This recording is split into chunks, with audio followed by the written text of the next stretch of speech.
Well, thank you very much. This is great. I was here, I think, a few years ago, and so you're going to see a few similar slides if you were here when I presented before. But really what I want to talk about today is, as was described, some ideas that I've been developing on exactly what the concepts of wealth and value were for people in Chaco Canyon 1,000 years ago. How many people here have been? Louder, okay. I will try to speak louder. How many here have been to Chaco Canyon before? Wow, that's great. Fantastic. Okay, so I can't really fake it. Okay. All right, so an educated audience. It's always good and bad. Please use the mic. Use this mic over here? Okay, this one? Okay, I'll try to. Tied in with the library's loop system. Sure, okay. Okay, I will speak as loud as I possibly can. So the presentation I'm going to provide today has three parts to it. So first of all, I'm going to introduce Chaco Canyon and the Chaco World, and especially emphasize notions of wealth and what we think we would call wealth today there. And then I'm going to turn to Adam Smith and look at general ideas about notions of wealth and value and some anthropological twists on that. And then finally, I'm going to look at what this might mean if we take those kinds of notions of wealth and look at the archaeological record at Chaco Canyon and try to figure out what the people regarded as valuable to them at that time. So everybody can hear me okay if I'm standing here? Is it coming through the speakers okay? Okay, then I'll do this. Okay, no, still need to be louder? Is this it? Well, that's what I was trying to determine. If it was, yeah, I think it's on. Okay, all right. I will try to yell. All right, okay, so first what I want to do is just, now I know many of you have been there before, but talk a little bit about where Chaco Canyon is and some of the features of it. So when we talk about Chaco Canyon, then of course we're talking about a location in the middle of what is now northwestern New Mexico. That's going to be part of our focal point today. But there's many other scales that we need to consider when we're discussing Chaco Canyon. So we also need to consider the entire the San Juan Basin, which is this lighter gray area. If you've been there, you know it's a big, desolate, structural basin surrounded by mountains, which is quite vast and has very little water in it. I'll show a picture in a moment. And then beyond that, we have the Colorado Plateau. And the Colorado Plateau is a high elevation feature, which is pretty prominent across the Southwest. Covers this area of what we now refer to as the Four Corners area, pretty high elevation. And then we also need to think about the scale of the entire map. Because Chaco, obviously, we know because they had things like macaws and chocolate that have been recovered from there, that they had extensions far beyond even just what we would typically call the Chaco World, which are those gray areas. So those are the scales we'll be talking about. Now, of course, when we talk about these areas, we think of it as being quite desolate and very arid. And those of you who have driven out to Chaco Canyon and along a long, bumpy road know exactly how desolate that is and how dry it is, certainly compared to here in Florida. It's important to recognize, however, that there's areas of the Chaco World, of the Colorado Plateau, that can be relatively wet. This is a green picture from that area. It's when there's a season when there's quite a bit of rain. You get the monsoons that are coming through. And things can green up quite a bit, certainly relative to what you would normally experience out in this area of the desert Southwest. But it's very spotty and it varies from location to location. So one of the characteristics we emphasize is this spatial variability across the region of the Chaco World. More importantly, perhaps, there's also quite a bit of variability from year to year. This is a paleoclimatic reconstruction from a part of the Chaco World, which is based upon tree ring dates. And these tree ring dates and the width of the tree rings and their relationship to climate allow us to reconstruct the amount of rainfall and to some degree as also temperatures that occurred through time. So what you're seeing at the top actually is a 25 moving average to smooth out the actual real variability. And so that gives you an idea that if that's a smooth curve, you can imagine what the reality looks like. From year to year, you can have extremes from incredible aridity to, like they've been having this winter, a huge amount of snow and rain. The bottom lines there, which are more gradual, give you an idea about overall trends through time. And of course, as archaeologists, we're interested in both. The high amount of variability, because people would have had to adapt to that, as well as the overall trends, because that would be something that people would also perceive and it would impact their world. So that's the physical setting of Chaco. What about the historical setting? So in the beginning, we go back to when people first start coming in, and I know their next presenter is going to talk about Clovis and the pre-Clovis hypothesis. Sometime after those first peoples come into the Americas and enter the Southwest, they're beginning to focus on foraging and hunting, moving around the environment quite a bit to take advantage of the spatial variability and the seasonal variability that exists in this part of the world. So they diversified by having many, many things that they were perfectly happy to eat, and they knew where to find them depending upon what the climate was like or what the weather was like at any given moment in time. Now, this kind of diversification allows people to pretty easily adopt cultigens that are coming up from Mesoamerica where they were first domesticated. And these cultigens, like maize, were probably added in as just another part of their repertoire, adding in another thing which they could take advantage of. They might throw a few seeds in the ground and then go off and collect pino nuts and hunt deer and elk and so forth, and then come back and see if any of those plants actually were producing maize for them to eat. So many people consider the introduction of cultigens to be something of a non-event, that it was just sort of gradually added to this diverse repertoire of foods that they like to eat. Now, over centuries, people began to focus a little more on maize in particular, but some of the other cultigens, and there's probably two reasons for this. One is that unlike the wild resources, maize and the other cultigens can be somewhat controlled. You can choose where to plant it, how much to plant. You can decide whether you're going to invest a lot of energy into trying to make sure that the crops come to fruition. And so it's a little easier and a little more dependable, even though it doesn't taste terribly good compared to many of the other foods that they were accustomed to eating. The second reason why they probably started to do this is because you can store it. So most of the wild foods that are available in this part of the world are not very good for storing. It's very hard to keep them. So if you think about pine nuts, for example, they have a lot of fats in them, which is great, and they're very tasty, but those fats go rancid very quickly. Corn, on the other hand, when it's dried, can last for many, many, many years and still have high nutritional value. So as they began to do this, it began to settle down a little bit, maybe more longer seasons, and as they did that, they began to build some architecture that we can find today, like these pit structures, what we call pit houses sometimes. We think they're domestic in the beginning, and people would just use them when they were camped out in one area for a long enough period of time that it was worth investing in this kind of building.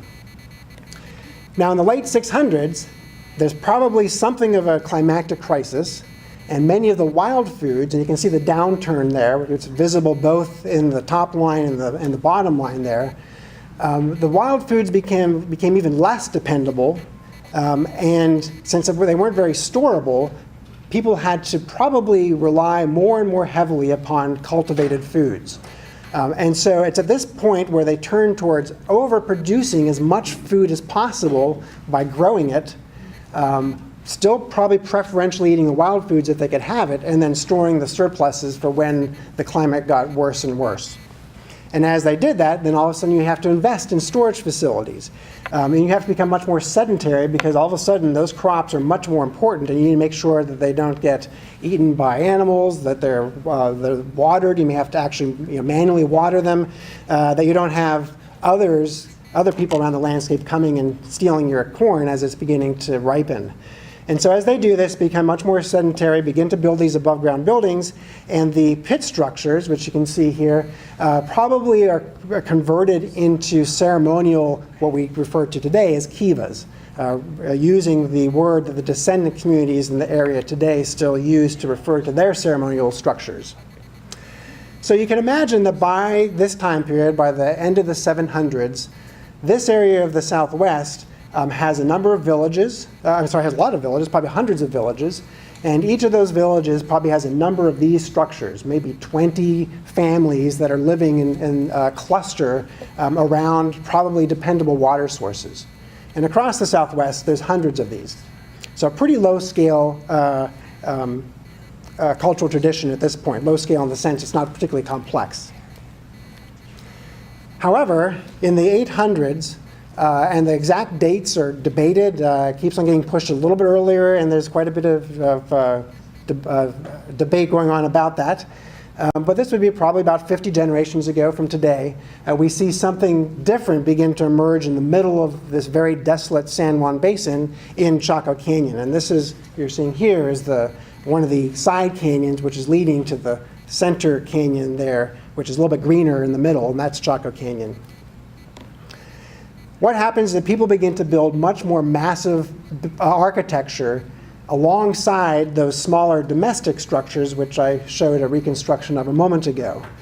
And these massive buildings still stand there today. Those of you who visited Chaco Canyon would not probably have seen the hundreds and hundreds of smaller domestic structures which have decayed into the ground, but you certainly see places like Pueblo Bonito, which you can see in this aerial shot there. An enormous building with hundreds of rooms. I'll return to that in a moment. Nearby that is Pueblo del Arroyo, another enormous building. Across the canyon is a huge kiva called Casa Rinconada, and I'll show a close-up of that as well. And then also nearby is Chetraquetl, which is another big, huge monumental structure, again arrayed around what had been, or which were a bunch of smaller domestic habitations. So these structures are notable because unlike the smaller households, which I showed you before, these ones rise multiple stories, and they have massive walls that are over-engineered. The labor that's put into them is much more than is necessary to actually sustain the mass. In the middle of the buildings, you can see in this cutaway are kivas that are, we call them blocked-in kivas, because no longer are they out in the ground. They're now inside the structure and hidden away. And so when the structure was intact, you would not have been able to see them as you're walking up to the building.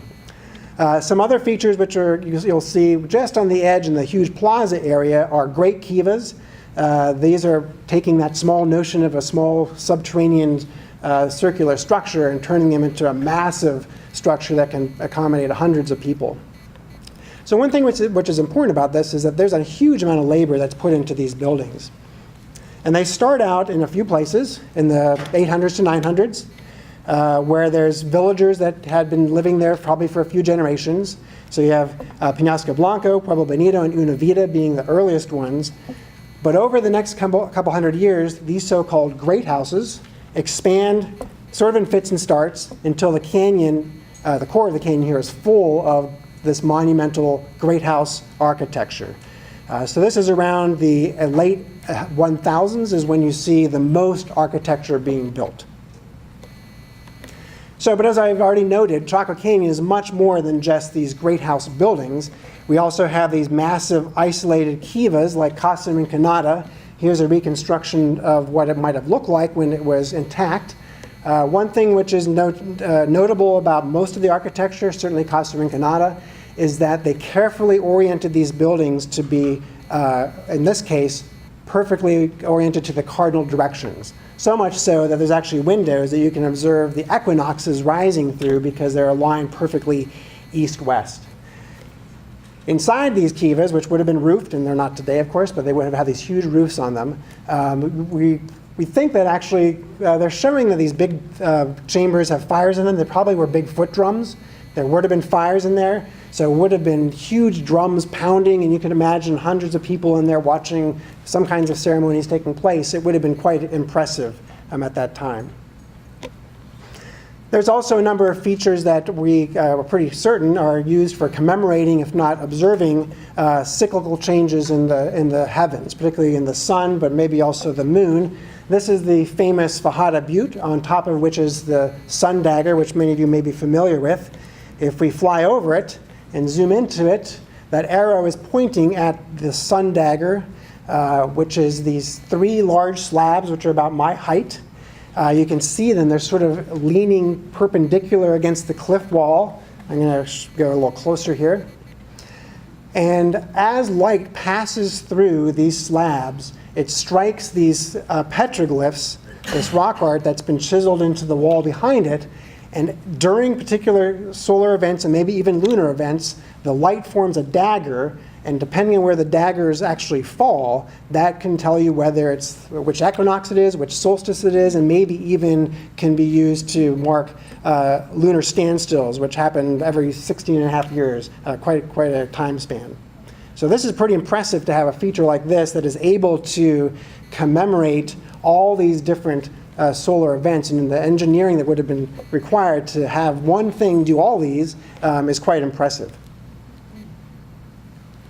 But there's even more. So we know about these big, they're called roadways. We don't know what they were used for exactly. This is Peñasco Blanco. It's one of the earliest of the great houses, aerial shot of it. And you can see it looks like almost like a two-track running across there where the arrow is pointing. These are these roadways that seem to be articulated with the great house architecture, almost as if the great houses have like these tentacles which are expanding out in various directions, often pointing towards important points on the landscape there. But that's Chaco Canyon. We also know that outside of the canyon, people in all these villages which I described before are beginning to do sort of their own small versions of what's happening in Chaco. These are what we call the great house communities outside of Chaco Canyon in the rest of the Chaco world, where people are building their own little replicas, almost like chapels, that are similar to the massive architecture found in the canyon, but also have little roadways associated with them. They have their own great kivas, which are not quite as great as the ones in Chaco, but still are pretty impressive compared to what's in their local region. This is an aerial photo of Haystack, which is down in south of Chaco Canyon by about 40 miles or so. And you can see the arrows pointing at the roadways there. And then another thing which happens is this distinctive pottery. Prior to Chaco Canyon, pottery is quite fanciful. There's a lot of different kinds of pottery that exist prior to Chaco's sort of ascendance. But during Chaco's height, everybody is really using this kind of pottery in addition to some of their local styles. Sort of very simplified black and white hatchet pottery like you can see here. So, to sum this all up, by the late 1000s, the Puebloan Southwest is covered with Chacoan architecture. There's Chaco Canyon in the center there where the black arrow is pointing. And we know that there's at least 200 villages which are building their own small great house monumental architecture alongside all their smaller habitations. This number varies from year to year, keeps on growing because there's still big areas of the Southwest which haven't seen a lot of investigation by archaeologists. And then there's roadways that seem to be articulated, particularly with Chaco Canyon in the middle. You can see sort of the long yellow segments that are going into Chaco Canyon. But then everybody in their smaller villages, they also are building little smaller roadways as well. All right, so that's the Chaco world, Chaco Canyon, the Chaco world, and the great house communities around it. So the question is, what about all this can we say indicates the wealth of Chaco Canyon, which of course is the title of the presentation. So what is the wealth of Chaco Canyon? Well, as was described in the introduction, during the exploration of Chaco Canyon, even from the very beginning, explorers were finding incredible amounts of wealth, what we would consider wealth today, coming out of the buildings that they were excavating. So here you're seeing a photo of the 1896 Hyde exploring expedition. This was led by Richard Wetherell, who is a Colorado rancher, who actually is the Wetherell family discovered a lot of the ruins that are famous today, like Mesa Verde, Chaco Canyon, and others. And accompanying Richard Wetherell was a 21-year-old archaeologist, pretty novice archaeologist from the American Museum of Natural History, George Pepper. And you can see their strategy here, to digging into this huge rubble mound, was not to come down from the top, but to go in from the side, because that way you didn't have to dig through all that rubble and roofing material, and you could get to the good stuff right away just by blowing holes into the side of the building here. If you go and visit Pueblo Benito today, which is what this building is, all those walls have all been repaired, except for a couple of places. But as he was digging through one of these, he entered into one of the oldest sections of the building. And this section we typically refer to as room 33. The rooms are just numbered by the way in which they were encountered. So this is the 33rd room that he ran into.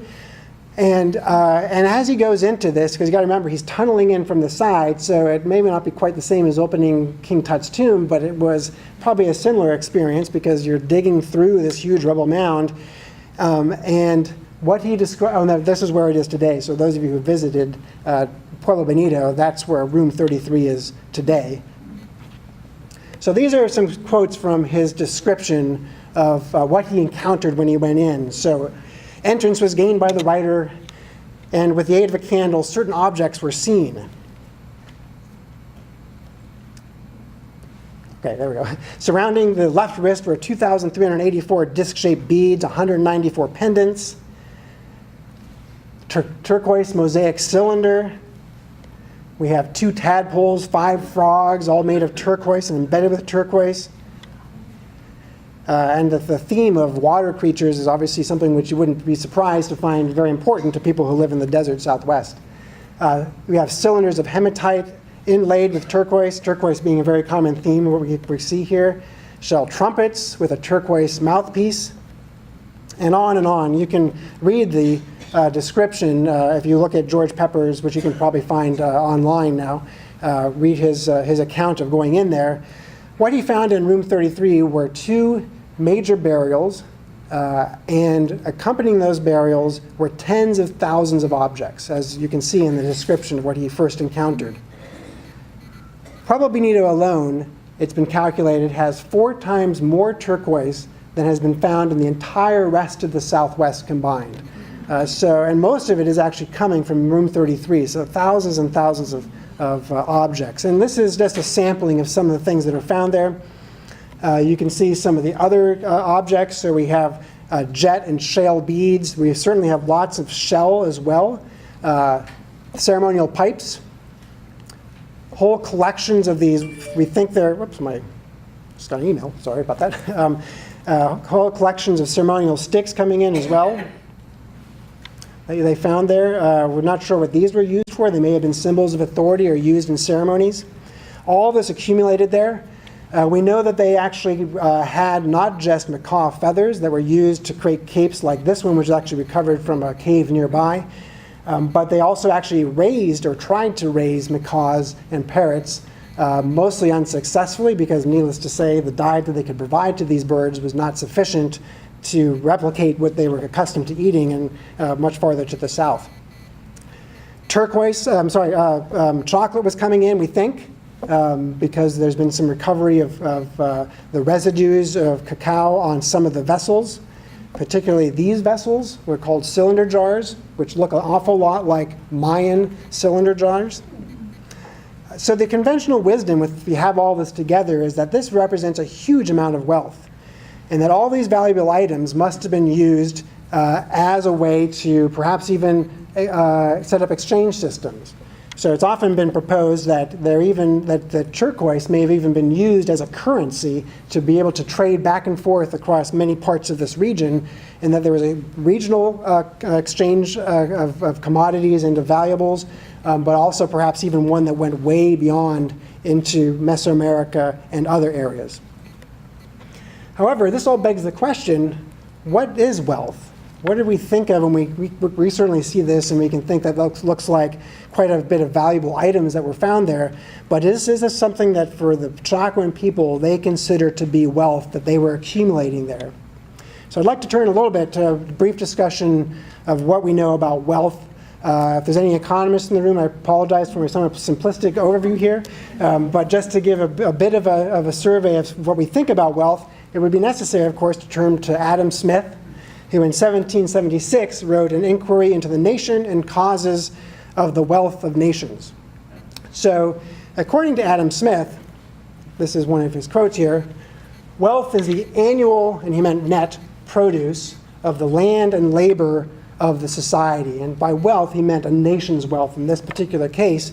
But if you go and you look and you read his entire treatise, which isn't that long, but and is also available online because I went and checked, what he really was talking about was wealth being the combination of materials, labor, land, and technology as such as a way as to capture some kind of profit. So after you've, of course, expended some of the energy, whatever is left over is wealth.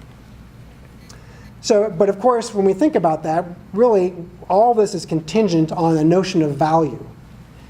And so Adam Smith looked at this. What do we consider to be valuable? How do we define value? Because, of course, value is necessary for something to consider to be profit, for you to be able to calculate profit.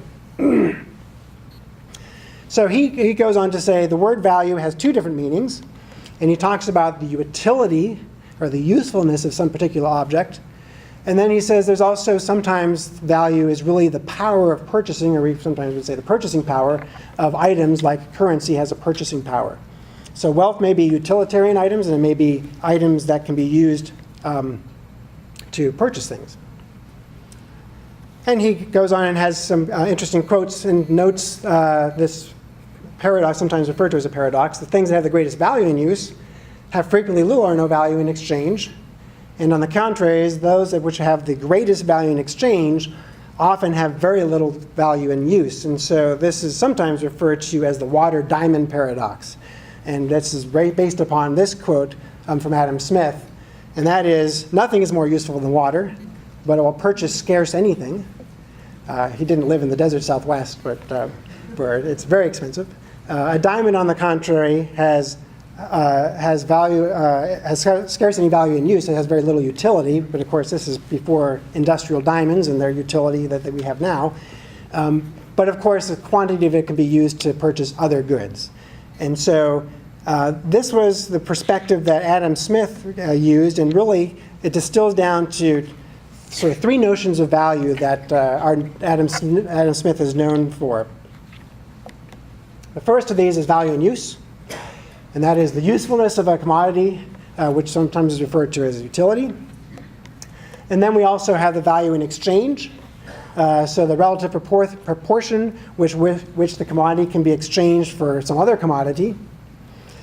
And then he also talked about the labor theory of value, or sometimes referred to as absolute value, which refers to the amount of labor which is embodied in the item. So how much labor had to be expended to produce the item. And it's really this and some of these other features which, particularly the latter, inspired Marx, for example. It's also one of the inspirational pieces for classical economists as well. So basically, in these Western terms, things have value, and valuable things form wealth. And so if we turn back to the Chaco world, we can see that there are some components of this. There are many commodities in the Chaco world that had value in use and exchange. We know, for example, pretty certainly that maize was exchanged. Maize actually, the productivity of maize varied over time, and they harnessed different technologies and also modified and experimented with maize to produce better cultigens. So it certainly is the product of labor, skill, and technology, and it was exchanged as commodities back and forth, so it certainly has utility. Pottery as well was another commodity which, of course, had great utility and was also used in exchange. However, for both of these things, most of the exchange that we see is actually fairly localized. So it's not like there was a great economy across the entire Southwest that was moving pottery and corn around. I did a study of a compositional study of the clays used to make pottery in this area of the Chaco world, and found that everybody was producing pottery and they were sort of exchanging it back and forth. It may have actually been what was in the pottery that was what was the subject of the exchange, but certainly maize, pottery, other things, which I'll talk about in a second, are also being used as these commodities that had utility, usefulness, and also may have had exchange values as well. However, there's also a lot about the Chaco world which seems to defy some of these notions of, that Adam Smith introduced about value and wealth. So we know that huge numbers of things were coming into Chaco Canyon. So Chaco Canyon doesn't have a lot of trees. It doesn't have a lot of trees today, and it never had a lot of trees except if you go back to the Ice Age when none of this stuff was happening. But certainly during the time period that we're interested in, there were no trees in Chaco Canyon, but it took an estimated 200,000 trees to actually roof all those buildings. So we know that the trees were being imported in as obviously an item of utility, certainly very useful. We also have obsidian, volcanic glass that was coming from the nearby volcanoes, volcanic glass being especially effective as a cutting material for making cutting tools. And then Chaco Canyon also tended to import some of the best of the pottery that was available in the region. They particularly liked pottery that was coming from the west. And it's probably because it was tempered with volcanic material that it's suspected helped to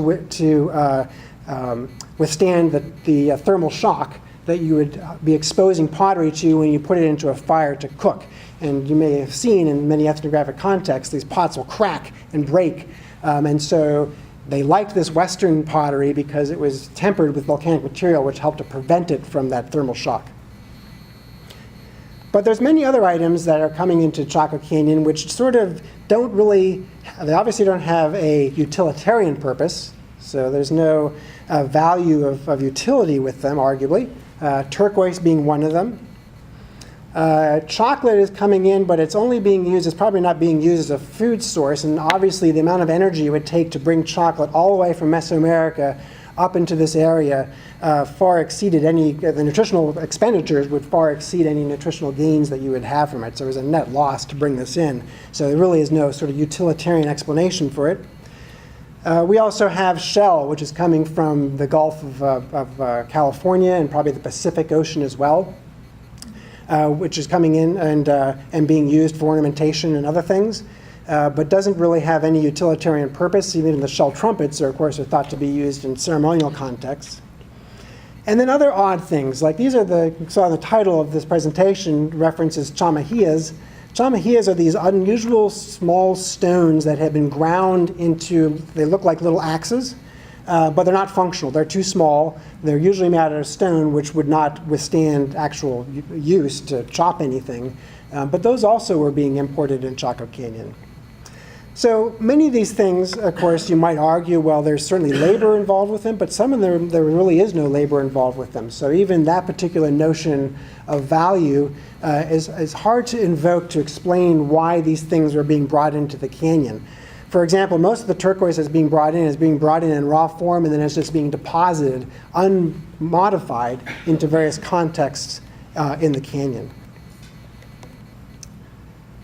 However, what really unifies these items in my mind is that they weren't really used for utilitarian purposes.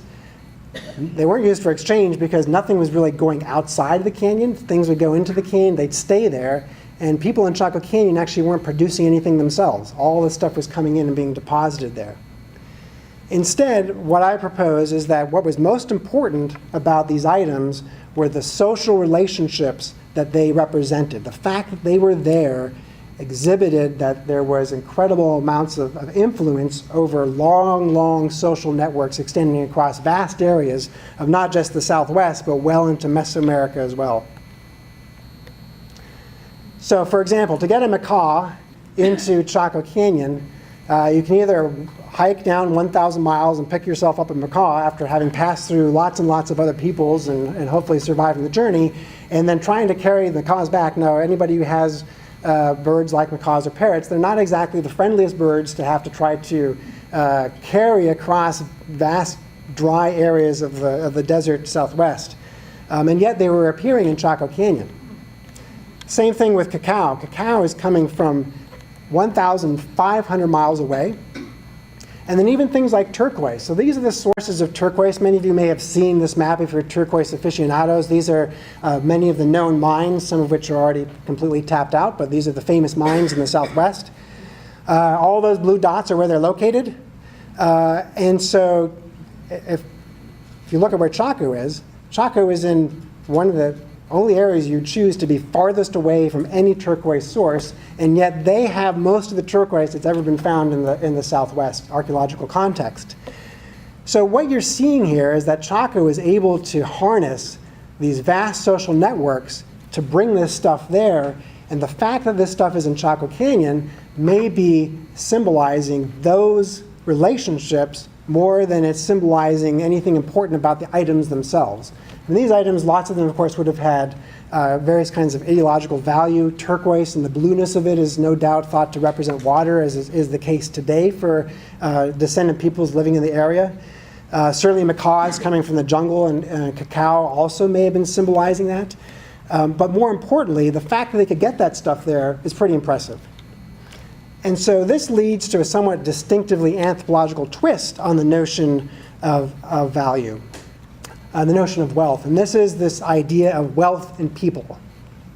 So what do we mean by wealth and people?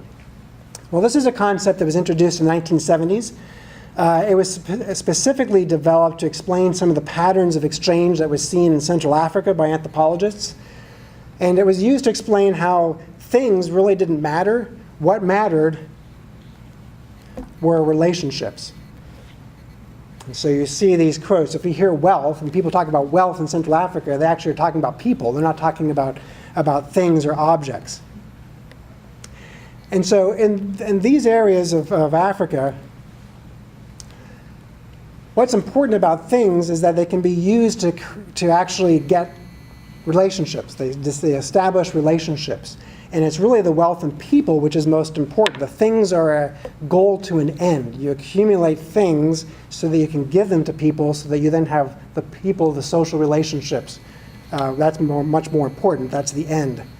And it's not like there wasn't things that we would consider to be wealth, because there's vast amounts of ivory. The ivory trade was quite extensive, obviously, in Africa then as it is today. Iron making was also important, developed very early there, copper, ivory, and so forth.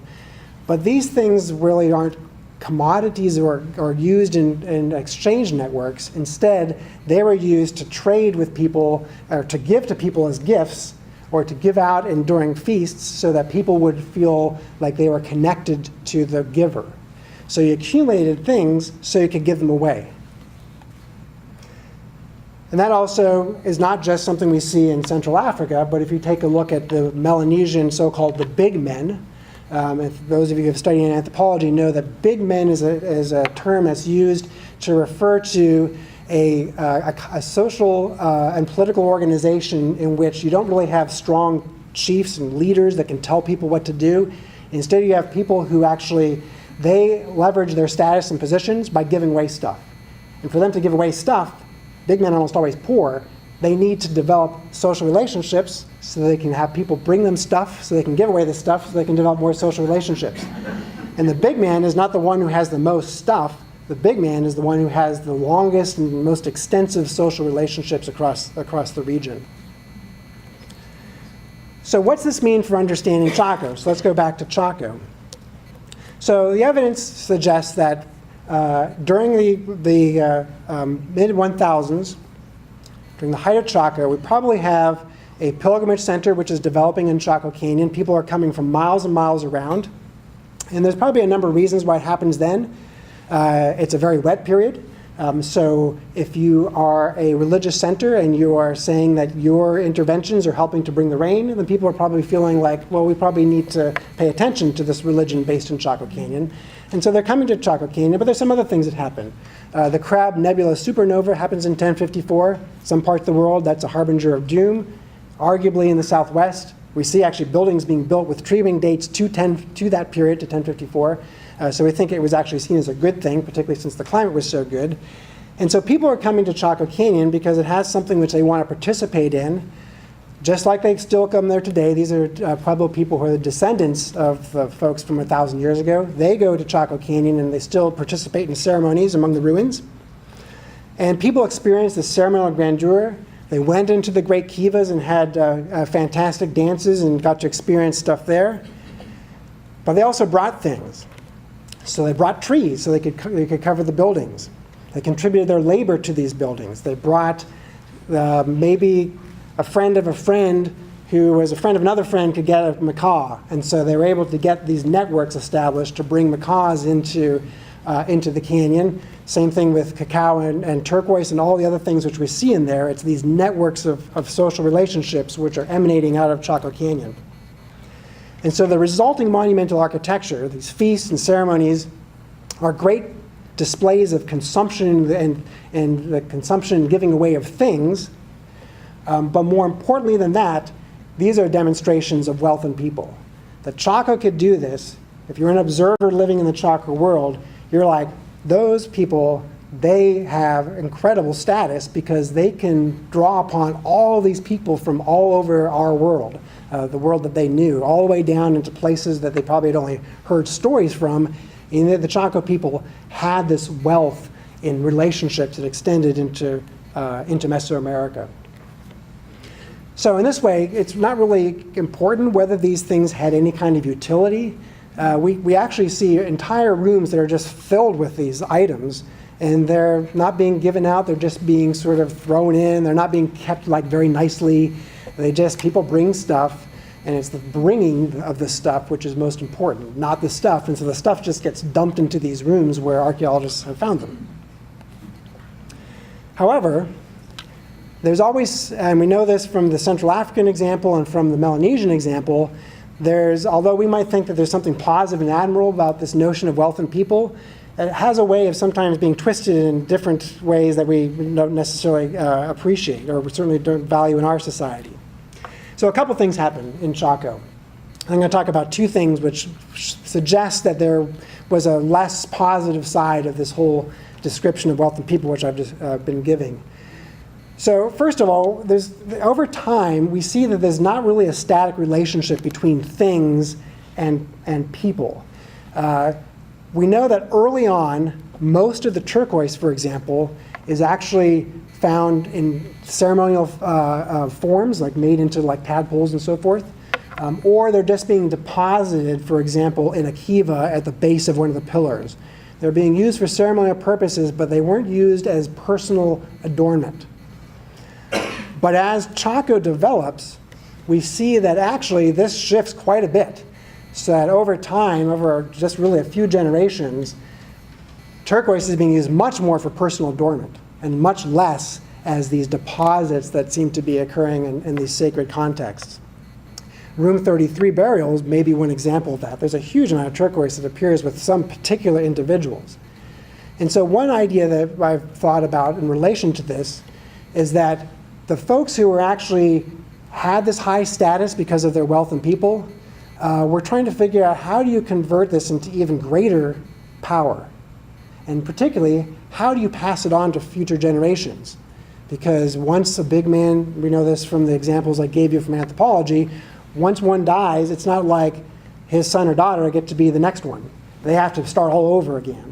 So maybe the Chaco was trying to figure out how can we convert some of this into actual wealth that may have an exchange value. And so this may be why people are beginning to hoard some of it and use it as personal adornment. Just a hypothesis, but one I'm working on. And then another thing which was also notable is that we know also from the anthropological examples that wealth and people often takes a turn for the negative, in which it's actually literally wealth and people. And you see things like polygamy, slavery, and so forth developing in societies where wealth and people become so important. And we may see this happening late in Chaco as well. So what you're seeing here is that's the Chaco Canyon in the center, is the area of Chaco Canyon, and it's the relationship of males in blue to females in green that are found in the burials. Now the natural distribution varies a little bit in the human species. It's usually about 102 males born to 100 females. Here we can see these ratios are way out of whack compared to that. And notably, whereas Chaco seems to have many more females found in the archaeological record, areas nearby actually have many fewer females than would be expected, and so expected by the natural birth ratios. And this actually increases over time, so that towards the end of Chaco, 60% of the burials found in Chaco Canyon are females, and only 40% are males. So it may be that this is another dark side to wealth and people. We know that some of those females were not treated very well at all, and there's a number of articles that have come out in the last few years to suggest that there may have been capture of females from these other regions and brought into Chaco Canyon, either as additional wives. There's no evidence of polygamy in the Southwest, but it could have happened during this time period, or used as additional servants within some of these big buildings where these rising leaders were developing. So all this may have, if this is true, and again, these are just some working hypotheses, if this is true, then it may have contributed to Chaco's demise, because the things I just described started emerging at the same time that the Southwest started experiencing a pretty dramatic turn for the worse in its climate. Here's this dendroclimatological sequence again. You can see the paleoclimate here. Chaco's height is right there when it's very wet. You can see in the bottom, it quite clearly illustrates it. It's one of the wetter periods in the Southwest. And that's when they really begin to have a huge amount of labor and materials coming in, and where some of these other things which I just described develop. And then the climate takes a turn for the worse. And the problem is when that happens, all of a sudden, and you see that there's greater demands being placed upon these social networks, the social networks fall apart very, very quickly. And really the demise of Chaco is one of the fastest things, I think. There's some other archaeologists who suggest otherwise, but I'm pretty sure it collapses very quickly. Probably within one generation, people stop going to Chaco Canyon and bringing stuff to Chaco Canyon, and all of a sudden those wealth networks, those social networks break down. And if you're just left there in Chaco Canyon and the climate's getting worse, you're not going to stick around either. And so the canyon ends up being mostly abandoned by the middle of the 1100s. There's some later reoccupations that occur, but that's pretty much the end of the story for Chaco Canyon.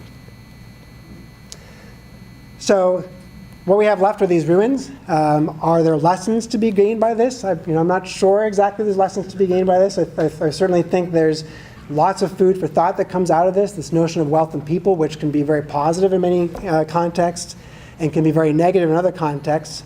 It may seem like something that is alien to us today, but I did find this particular graphic, which I thought was, if I can pull it up here.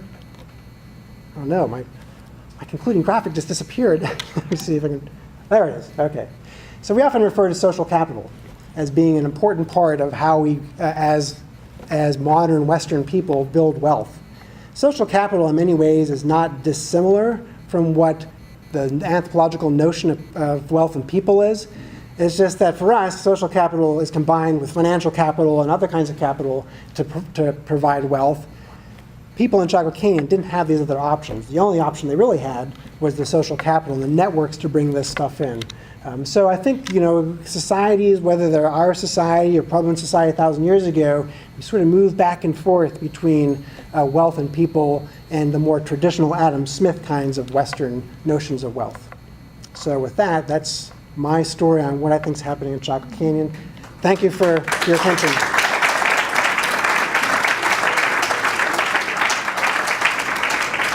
So I'd certainly be happy to answer any questions about Chaco or, yes, sir, yeah.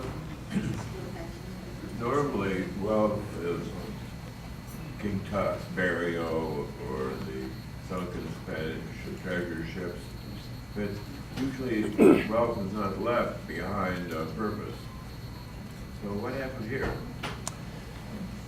Yeah, so I think that in this case, because the wealth has no exchange value, so people who came in, this place was abandoned, that stuff was sitting there forever. It really had no utility because you can't really do anything with pieces of turquoise. And it had no exchange value.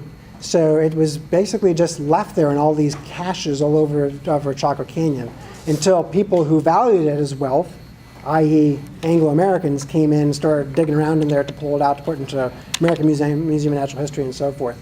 Another important distinction is if you think about King Tut, and King Tut is towards the end of many, many centuries of highly centralized, powerful leadership.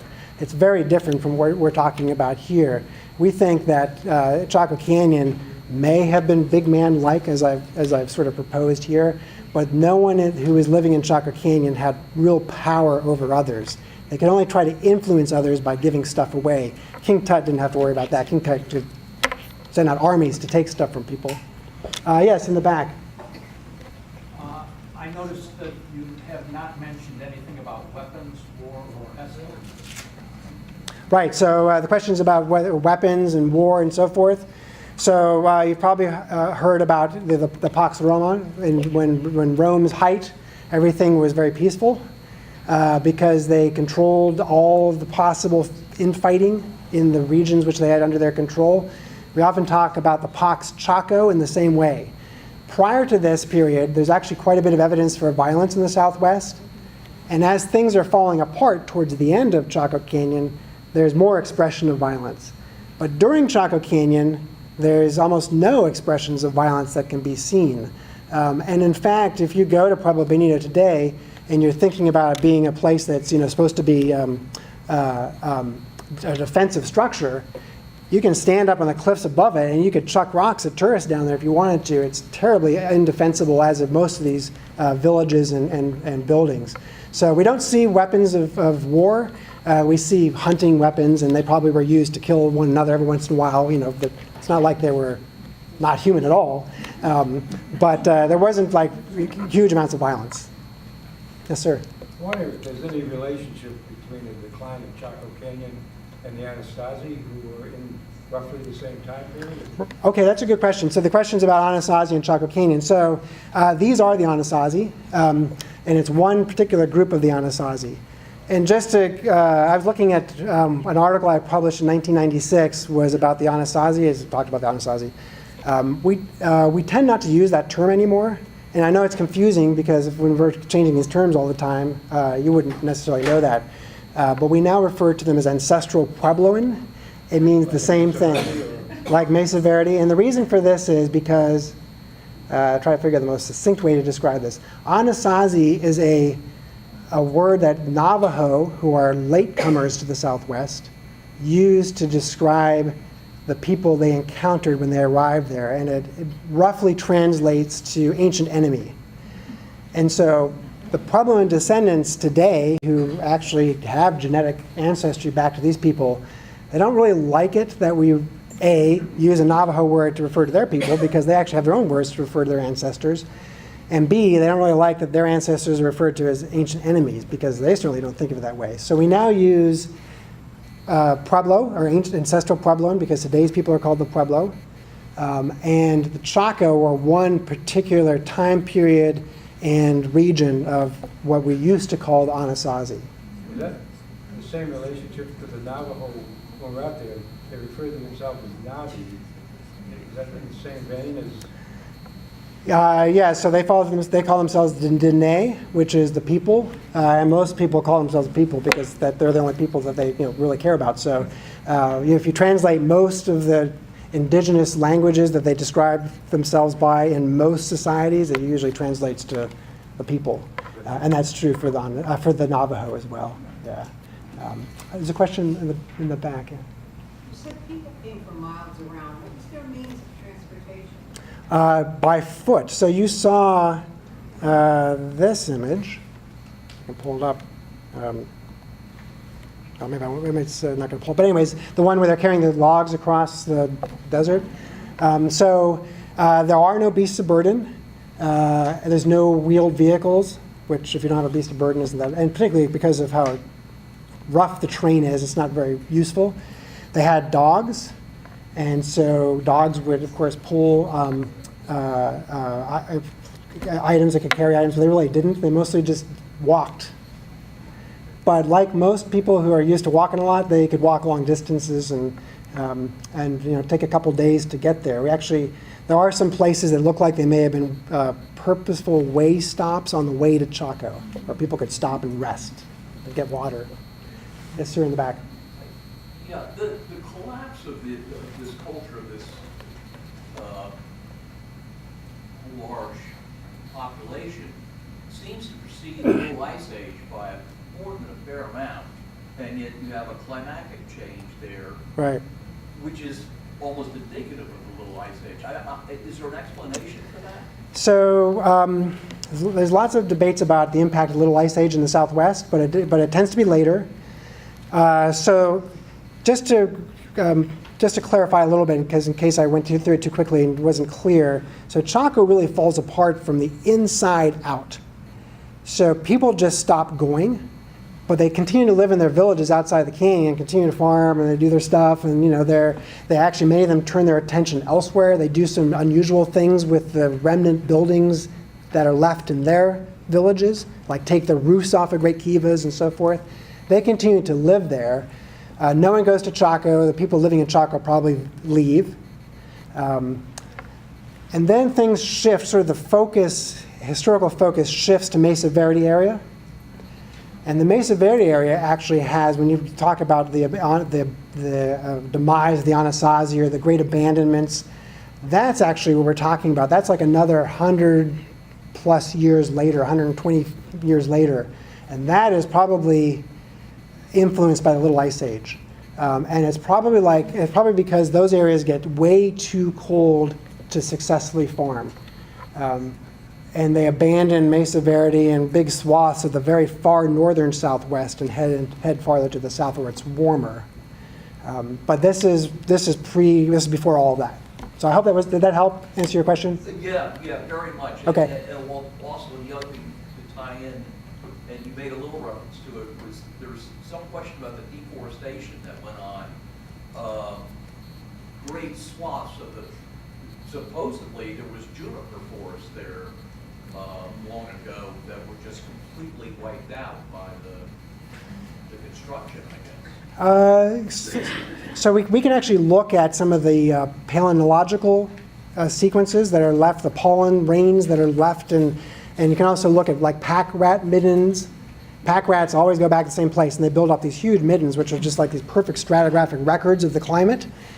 And based on those, it's pretty certain that the canyon was never that heavily forested, unless you go back to the Ice Age, which is way before this time period. Now, and this is true for all Puebloan people living throughout the entire sequence we're talking about, they probably had to go farther and farther to get firewood, because firewood was probably the main limiting resource. But as far as the timbers for their buildings, they almost all came from forests way far away, and they had to have been brought in. And it's probably not because they deforested the local area, but because they had people who were willing to bring it in as part of this wealth and people. Yes, sir. Is there an estimate of the population of Chaco and also the surrounding areas at its height? So, great question. So this is another debate, which is unresolved. And so the first archaeologists who went there, and there's still some archaeologists that think this way, you see all these buildings, probably Benito probably had 500, 600 rooms, and you know that ethnographically, historically, Pueblo people lived, one person per 10 square feet and so forth, and you can do the calculations and figure out that there would have been like 10,000 people living in Chaco Canyon. The problem is that we're pretty sure that most of those rooms were empty, and there was nothing in them. Matter of fact, there's a whole great house that was built out near where the campground is today called Wajiji, which was built and never used. The whole building was, if you walk around there today, you can't find an artifact. No artifacts have ever been found there. So that then sort of begs the question of how many people were living there, because if those buildings are empty, then who was there? And that's where we take a look at these small villages, if you go there today, there's some excavated households across the canyon, which are much smaller. There may have been a couple thousand people within the canyon. That's probably more likely than the 10,000 that we might expect if the buildings were fully inhabited. Outside of the canyon, we're talking about hundreds of villages, so we're talking 10,000, 15,000 people outside of the canyon at least. That's a little harder to estimate because very few of these have been investigated. We just know that they exist out there. Archaeologists haven't looked at them. So it's a good question, a very important question, but we just don't know the answer to it yet. One more question. Okay, yes, sir. Could you tell us more about the chocolate? You said it had no nutritional value. And have you done any genetic... Sorry. Should I? You said it had no... I said it had no net nutritional value. Yeah. I mean, have you done any genetic analysis to find out exactly where it came from, how it got there, what trading routes? So great question. So when I said there was no nutritional value, there's a couple things about that. First of all, it was originally thought, when this work first came out, I don't know, 10 years ago or so, it was originally thought that the chocolate was coming in just for the big men or whoever the people were, the priestly leaders, which would be the case in Mesoamerica. And it was based upon finding theobromine extracted from the walls of the pottery. And theobromine is the active ingredient in chocolate, related to caffeine and other xanthines, like what's in Red Bull, for example. And so, so it's thought that maybe over time there may have been like 10 pounds of chocolate was brought in. It's not like a lot of chocolate. We weren't thinking it was a lot. However, then there were some archaeologists who started doing the same analyses and finding theobromine in places where it made no sense, and at times it made no sense. It was as if there was like the steady flow of chocolate coming into the Southwest. This is completely unresolved. It's a paradox, I guess, because if you think of it as this exotic item that would have been incredibly expensive energetically to bring all the way from Mesoamerica, there's no way it could grow there. Then why is it ending up in these small villages in the middle of nowhere, like hundreds of years even before this?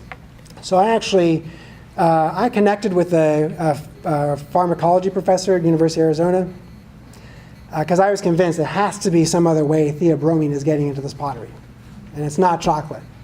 So I am the lone naysayer to the whole chocolate hypothesis.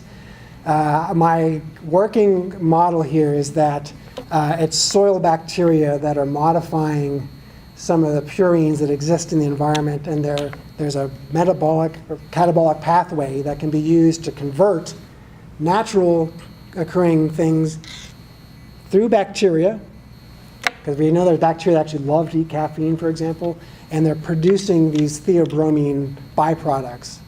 That's my hypothesis. No one's going to believe me until I actually try to prove it, and so I'm working on that.